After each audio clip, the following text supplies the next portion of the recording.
Okay, this is our Ordinary Holiness video, in the interview with Parker Hottovy. I know Parker Hottovy from my time at St. Pat's. He was the lightweight ultra server champion of the Archdiocese, I think in his 7th and 8th grade years. We would see, no, maybe only 6. I don't know if, did you ultra serve as an 8th grader too, here at St. Yep. Pat's? Okay, well, like there you have it. He was 7th and 8th grade ultra server of the year, I'm sure, for the Archdiocese, if that's even a real thing. People know him from that, but they might not know anything else about him other than that cute little young man that used to ultra serve all the time when he was a kid. But now he's grown up. So why don't you tell us a little bit about yourself as a high schooler? Yeah, so other than being a professional bell ringer as an altar, uh, I'm going to be a senior at Mount Michael, and I go to St. Pat's is one of my parishes, and we also go down to St. Peter's, and that's where I learned to serve and where I mainly serve now. At Mount Michael, I play soccer and basketball as my two sports, and then I also, outside of Mount Michael, I play piano and basically hang out with friends. And so overall, I'm basically a sinner striving to be a saint. Yeah, there you go. That's great. That's fantastic. Yeah, I forgot about the piano thing too, and I was thinking of things that you might say, but then when you said piano, like it came flooding into my brain. Like I'll hear you down the hall, just doing some stuff on the piano. I'm like, oh yeah, he can play piano, can't he? Hmm. Well, I think that people, they obviously see you around the church. They're going to see you, and they used to see you serving at Mass. Now they'll see you at Mass on a regular basis. They'll see you throughout the Archdiocese. Obviously, you said you still serve a little bit down at St. Peter. What kind of things, if you could like give us some milestones, like it's not all that often that somebody is in the church, that much as a young man. Usually they have other things to do, like, like sports and friends, like you have those things to do, but you still find yourself in the church a lot. So what motivates you to stay involved, to devote your life to Jesus and to stay involved in the church? What are some milestones in your life?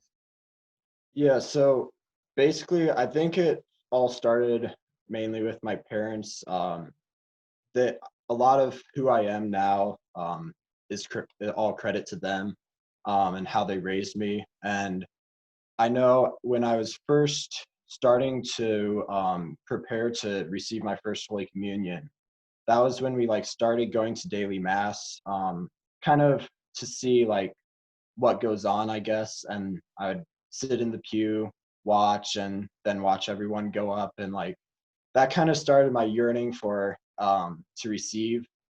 And I remembered after I received my first Holy Communion, I don't know if you even know this, Adam, but I don't know if I wrote it down or I just said it or something, but I just remembered that I was like, I always wish that I will always go to daily mass, like, and receive you like for the rest of my life or something.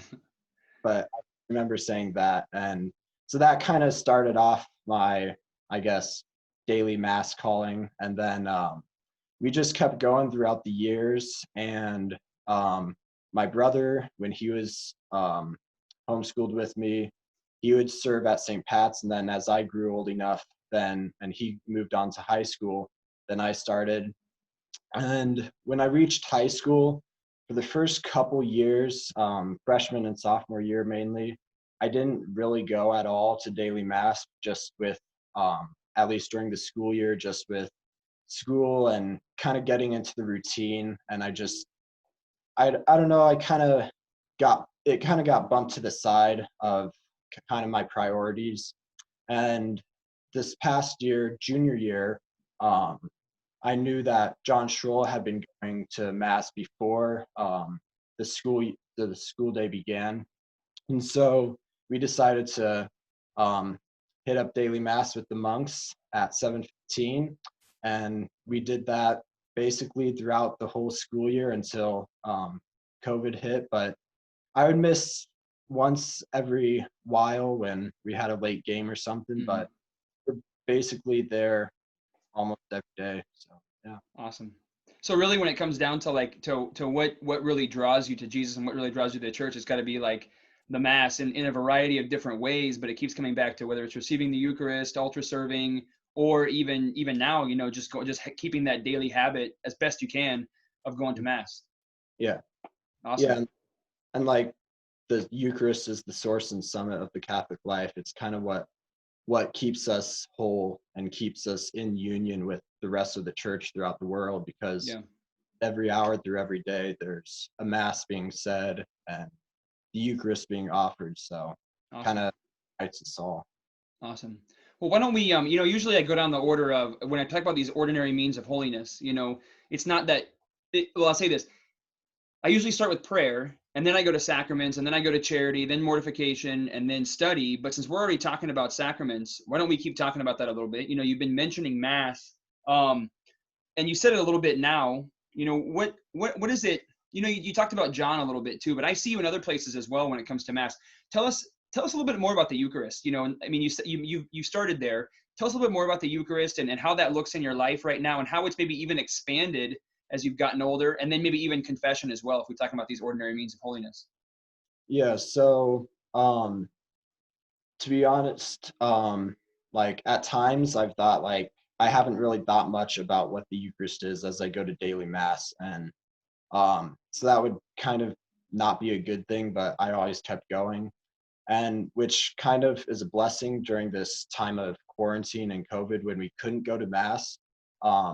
At first, it's like, okay, we can watch daily Mass on the computer and receive spiritual communion, but after a while, you just kind of like could tell that it wasn't the same, Yeah. and like that kind of it was kind of blessing because it started the yearning in my heart again to receive, like actually receive the body, blood, soul, and divinity of Christ in the Mass, and just to be back at Mass at present at the sacrifice of the Mass. And so when I went back, like I think during this time my prayer in the Mass and my, I guess, relationship with how the Mass works has really developed, because I feel like now I pay a lot more attention. At times I would start to like kind of doze off, or not doze off, but zone out and Yeah. pay attention. But now I know that like every word like that the priest speaks like throughout the prayers, it all has meaning. And so that kind of draws me into it. And then when I finally receive, like I'm like sometimes I'm like, how can this be? But like I'm like, I'll trust you, Lord. I trust that, and it's really you. So thank you. Yeah, it's interesting. I think that I imagine a lot of people had that same feeling, like maybe had been going through the motions a little bit when it comes to Mass. You have that first Eucharist experience that I think it's pretty special for a lot of second graders, or if you get brought into the church at an older age, when you first receive the Eucharist, it's a special thing. Just like anything, like if you get married, right? It's a great day. Or if you become a priest, it's a great day. And then as you get into the ordinary things, it's just like, okay, whatever. But you bring up a good point. We have these little blips along the way that kind of like reignite our faith. And it even drives me nuts sometimes over it. I see you guys at St. Charles now. That's where I'm going because it's close to my house. And I'll see you guys, you got a squad of kids that you roll around with. And I'll be trying to drag my kids out of Mass at the end. I got to get them out of there because they're so loud. And then I'll maybe want to like loiter a little bit and say hi to you guys, but you guys are never out. I'm like, what are these guys doing? So I go back in, I like look inside to see where you're at. And you guys are all sitting there like praying. I'm like, what's wrong with these kids, man? But it really does seem like that, where you're not just in there just to like go through the motions, but it seems to be a different experience for you guys now, where it's a much deeper and richer experience, at least from what Yeah. I've seen. I'd agree with you. Mm-hmm. How about that seems to be everyone really likes to talk about the Eucharist. It's a fun thing to talk about, but when it comes to confession, not everybody likes to talk about it because it's a little bit harder sacrament sometimes. How do you view, what does your life look like when it comes to the sacrament of confession? To be honest, I like the sacrament of confession just because when you come out, you're feeling good or Yeah. better.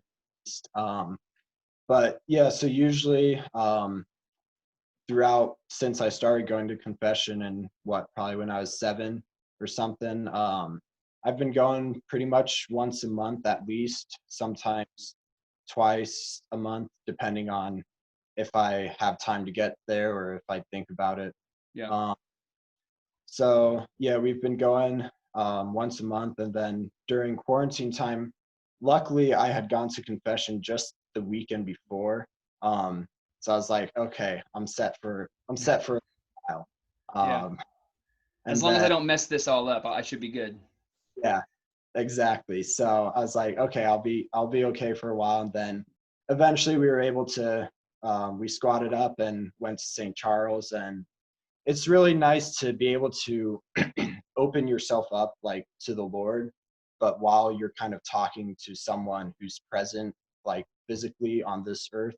Hmm. um, and then when you go out of there, like your sins are forgiven, your soul's washed clean, like you still have work to do to make up for the um make up for the iniquity, that your sin that you've done. But I mean, for the most part, you're good to go. And Yeah.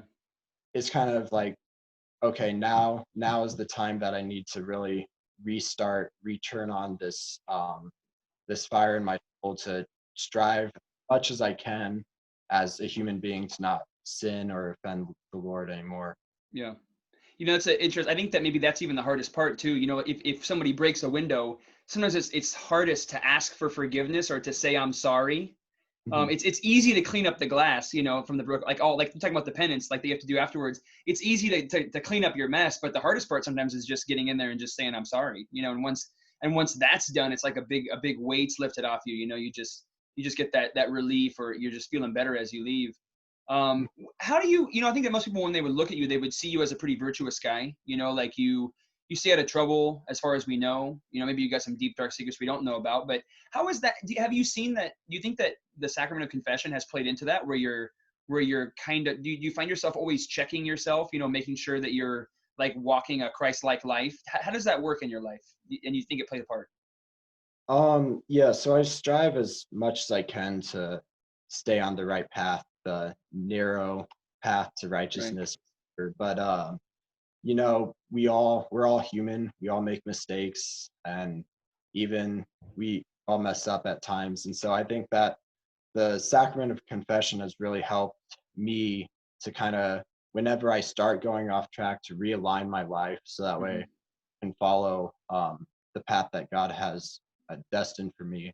Yeah. And it's also nice just to know that like almost probably 90%, 99% of priests are in the confessional, like are actually there to help. They're not going to scream at you. They're not going to yell.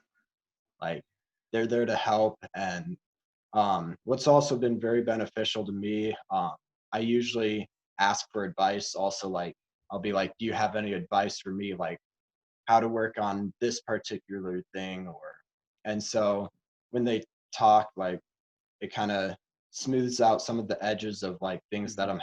I'm with, and it kind of gives me guidance on where I should be going. Yeah, cool. Good. Yeah, and that regular habit of going every month for so long, I'm sure that you can't get too far off track if you're continually course correcting. That's a good point. How about prayer life? That was usually the first one I talk about, but we jumped into sacraments this time. But how about prayer life? How does that look in your life? And how has it changed over as you've gotten older? Yeah, so I used to basically do just like a bunch of memorized prayers like in the morning and some at night. And to be honest, prayer is sometimes hard for me because like I get up and I go. And it sometimes just kind of slips to the back of my Yeah. mind. Then later I'm like, oh shoot, I forgot to pray. Maybe do a little bit now. Hmm.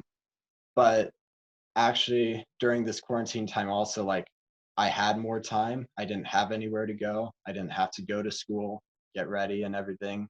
So like I would have time to actually get up, um, read a little bit of like scripture. It was kind of formatted kind of the liturgy of the hours of what I read. So it's like a psalm and a little bit of scripture. Um, and just kind of to reflect on like who I want to be this day, like Hmm. which should be, who does God want me to be this day? Yeah. Um, and just kind of ask for guidance to follow wherever he leads me. Um, and then also, actually, these past couple days, I know I used to, when like freshman, sophomore year, I'd be like, when I start driving, I'm going to start going to Eucharistic adoration or whatever. And like during the summer. And that hadn't happened for a while. And so the last couple of days, actually, I went to St. Robert's early and I got like a holy half hour in. Um, so that's been good. And I don't always have things to say um, when I go to adoration, but it's like resting with the Lord and Yeah. kind of letting his presence germinate into my life. Oh man, look at that. Germinate. Ooh. You must go to a pretty academically rigorous school. Germinate. We are, yeah. Well, and actually I thought about it when you said that, when you said you had all this free time. I was like, what do you mean free time? I heard about Michael was rolling you guys like 8 to 3, just like you always would on Zoom calls and stuff. But you did have more time, even though school was going on. Yeah, yeah. Awesome. Well, how about these two? Let's go the 1-2 punch of finding ways to deny yourself, but also in the midst of denying yourself. And we'll start. Let's just stay with that. When you talk about let's talk about mortification, like denying yourself. You can talk about it in two ways, I guess. How it looks in your life. Whether you're going through sufferings and finding a way to offer those up for other people. That could be one. Or maybe another way of thinking about it would be like I'm denying myself so that I can be more available for other people. But either way, find how does self-denial look in your life? Yeah, so mainly how like the main ways that I practice mortification are no meat on Fridays um or something else. If I have to eat meat for like an occasion or something, I'll give up like sweets then or something. Mm-hmm. So that's kind of the main way, but through this, while we've been doing discipleship, I've kind of looked for other ways to work on it. And I've also, at times, I know during Lent, I was doing cold showers, and then Easter, I was like, let's celebrate, do a couple, and then cold showers off the list, but I've been starting them up again a little bit. And so that's some ways that I do it. And then I know also I try to be ready to accept anything, I guess, that comes my way. Yeah. Um, like recently, I just read a book that said that was trusting to divine providence, like the secret to peace and happiness. And basically, throughout like the whole book, talked about like whatever bad comes our way, it's really can be a blessing to us. Like if we allow it to be, if we allow God to work through it, and if we accept God's will for us. And so I've kind of been just ready to, if I like get injured, if something happens or Mm-hmm. whatever, I'm trying to be ready to accept it Yeah. because at some point something will probably happen. That's just the way life goes. Seems to be. Fortunately, so far nothing too much has happened. So yeah. When you back to those cold showers, or when you're giving up meat, or you're going through something like maybe everybody else is doing something and you're not doing something. What do you do with that? Like sometimes I think some people might just get into fasting, just be like maybe they get into it for health reasons or something like that. What do you do with your fasting or these things like these self-imposed penances? Where do you direct those? Well, for the fasting for meat on Friday, like it's because that's the day that the Lord was crucified and died. Mm-hmm. Kind of reminds me of that, so it calls me to, I guess, reflection and recollection on his Passover, death, resurrection, and just kind of reminds me of everything that he's done for me and Yeah. how he suffered on the cross and like how little this little piece of meat, not eating it, how little that is compared to what he did. Right. Then with the cold showers, it's just kind of I guess for me, like sometimes I try to think of like someone that I might offer it up for. Otherwise it'll be more of a way to like, if deny myself, so that way if something else comes up in my life that I don't need, that I need to deny, I'll be ready to push it away because I have Yeah. practice in it. Yeah, good point. It can either be something I'm offering up for somebody, or it can go to myself as far as being able to resist temptation, where I'm getting used to being able to say no to the temptation of hot water. As good as it might be, not necessarily even bad things, but just ways that I can deny certain temptations. That's good. Excellent. When it comes to mortification, there's always like it's almost like a 1-2 punch, like a 1 and 2. The mortification, like denying yourself, but also like looking towards others and being charitable. And especially when we talk to students, I like to talk about, this, I like to talk about it. You can go to all these things. I know you've been involved in Jubilee and doing some things like that. Going around the city and doing charitable works, and that's good. But ordinarily, it's really our families a lot of the time. How do you find yourself being charitable, loving others, especially in your own family or your circle of friends or school, things like that in your ordinary life? Yeah, so I always try to be open to, like, at least in school, like, help anybody who needs help. Like, if they have trouble understanding a concept, like, I'll try to help them understand as best as I'm able to. I'm not a Yeah. teacher, but I can do my best to explain it how I understand it. Um, and basically with my family, like, I've really come to kind of enjoy a lot more spending time with them. Like, I guess it kind of sounds weird, but now that everyone's gone, because it's only basically my dad, my mom, and me, and then my brother sometimes will come and visit weekly. But I've really come to appreciate the times that we have Yeah. as a family. Like this past month, my all of us were together, and it was just a blast because, like, you finally realize, like, oh, back in my childhood when I was, well, I'm still a child, but back when I was younger, like, I I should have enjoyed this a lot more, just being with my family, being there for each other. Hmm.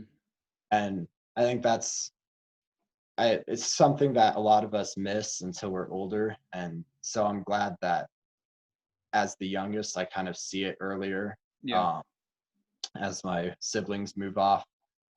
And so I've been spending a lot more time with, like, my dad and my mom because I've been home more, and then my dad was home, so we spent a lot of time, like, playing tennis or something. So we've had a lot of fun. Awesome. Yeah, I think that's a great point, man. I think too late. Sometimes too late we realize how important our family is, how important that family time is. But you've gotten a sneak peek on how important it is and how good it can be. Like you said, just being the youngest and seeing how those things have gone, and being able to be so close together during the coronavirus. That's a great point. The last one is study. I don't, and I'm sure you get good grades in school because you had a fantastic teacher as you were growing up.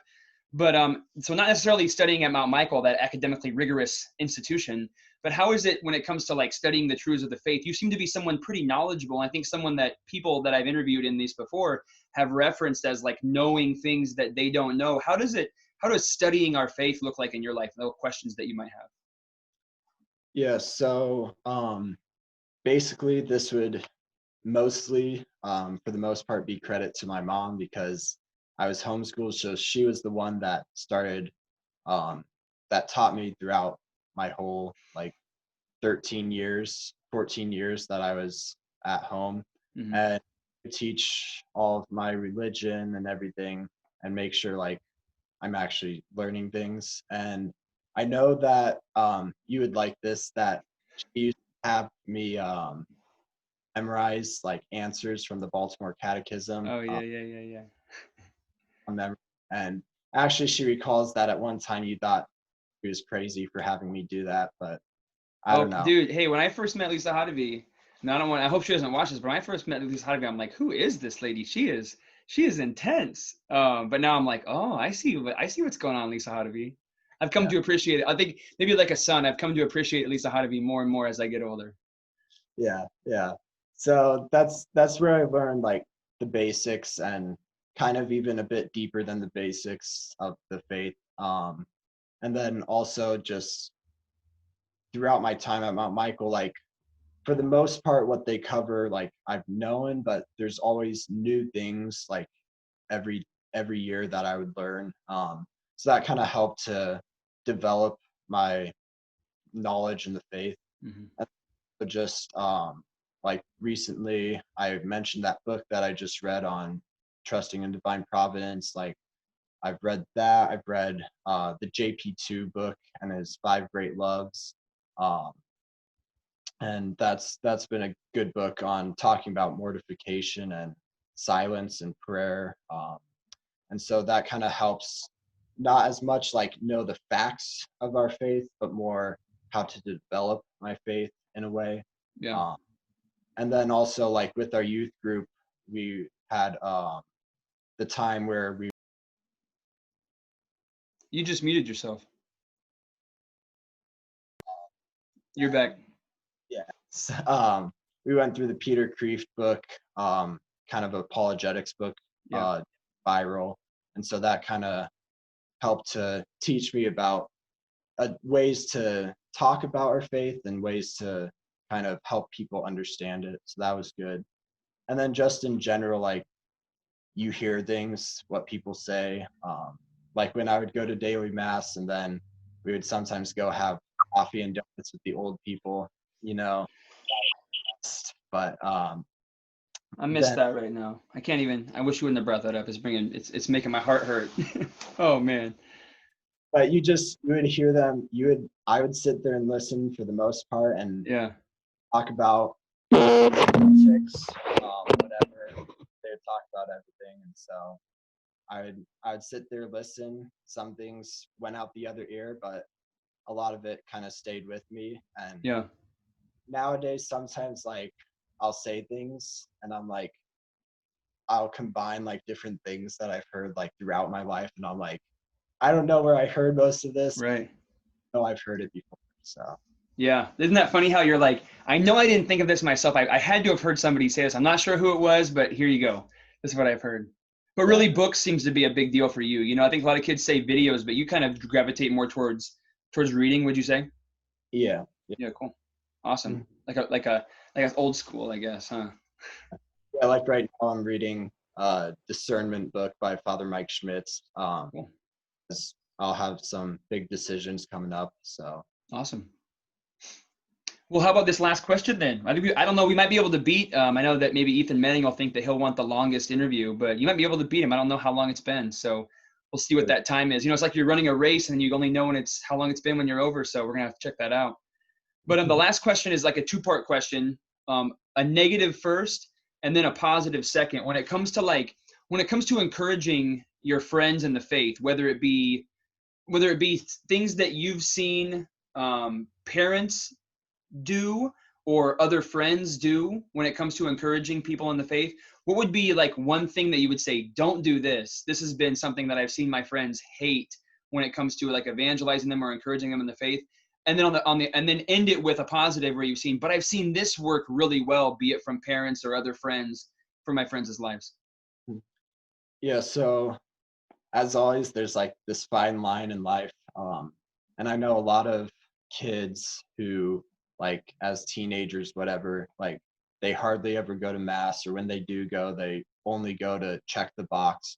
And so, like, the negative on that part would be like their parents, like, it kind of starts with them. Like, they weren't making or encouraging their kids to go to mass when they're younger, not teaching them how important it was. So that would be like kind of the negative, like not telling them enough.